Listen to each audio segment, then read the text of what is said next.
ہے. شرعی اعمال کے لیے نیت ہونا چاہیے کہ نہیں ہونا چاہیے, تبھی وہ جا کے شرعی ہوگا. ورنہ عادت کو عبادت سے, دین کو دنیا سے الگ کرنے والی چیز کیا ہے؟ نیت ہے. نیت سے ایک عادت بھی کیا بن جاتی ہے؟ عبادت بن جاتی ہے. تو کیا اس کا حکم شریعت میں ہے وضو کرنے کا؟ تو خود وہ حکم ہے اللہ کی طرف سے. شرعی اعمال میں سے اس کے لیے نیت ہونا ضروری ہے, اس کے لیے نیت ہونا ضروری ہے. انما الاعمال بالنیات, اعمال کا دار مدار نیتوں پر ہے. یہاں پر اعمال کا دار مدار نیتوں پر ہے. یہاں پر اللہ کے نبی صلی اللہ علیہ وسلم نے دونوں کو جمع استعمال کیا ہے. اعمال کا دار مدار, عمل کی جمع اعمال, نیت کی جمع.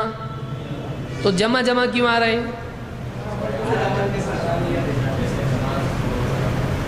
تو ایک نیت کر سکتے, میں زندگی بھر کی نماز کی نیت کرتا ہوں, پھر بغیر نیت کی بھی پڑھ رہا ہے, ایسا چلے گا؟ میں زندگی بھر 5 وقت کی پڑھوں گا, ایک بار ہی کر لے رہا, فجر ظہر عصر مغرب عشاء خلاص, اب جب بھی آتا بغیر نیت کے پڑھتا, چلے گا؟ ایسا نہیں چلے گا. ہر عمل کے لیے کیا کرنا پڑے گا؟ مستقل نیت کرنی پڑے گی. فجر کے لیے فجر کی, ظہر کے لیے ظہر کی, عصر کے لیے عصر کی, مغرب کے لیے مغرب کی, عشاء کے لیے عشاء کی. تو ہر عمل کے لیے کیا ضروری ہے؟ اس کی نیت. تو معلوم ہے کہ ہر عمل کے لیے اس کی متعلقہ نیت ضروری ہے. بعض علماء نے بات کہی ہے کہ اللہ نے بندے کو اس کا مکلف کیا, لیکن اس کے ساتھ یہ بھی بات ہے کہ ایک آدمی بغیر نیت کے عمل کر ہی نہیں سکتا ہے.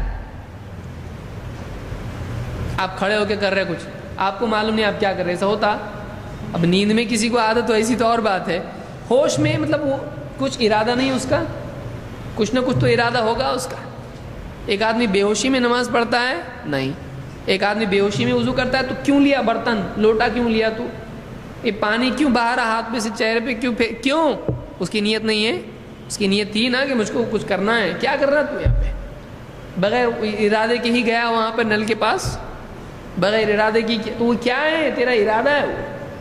تو ایک آدمی بغیر نیت کے عمل کر سکتا ہے نہیں. اب ہوگا یہ کہ اس کی نیت یا تو صحیح ہوگی یا تو غلط ہوگی, یا تو نیت صحیح ہوگی یا پھر غلط ہوگی. تو دل کے ارادے کا نام کیا ہے؟ نیت. انما الاعمال بالنیات وانما لكل امرئ ما نوى, ہر ایک کو وہی ملے گا جس کی اس نے نیت کی.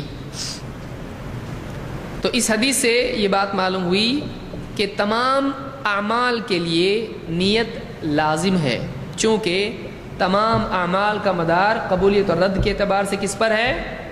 نیتوں پر ہے. لہٰذا نیت بھی مستقل ایک عمل ہے, نیت بھی ایک مستقل عمل ہے, اور اس عمل پر دوسرے عمل کی قبولیت اور رد کا مدار ہے. سمجھی اتنی بات؟ آگے ہم بڑھتے ہیں.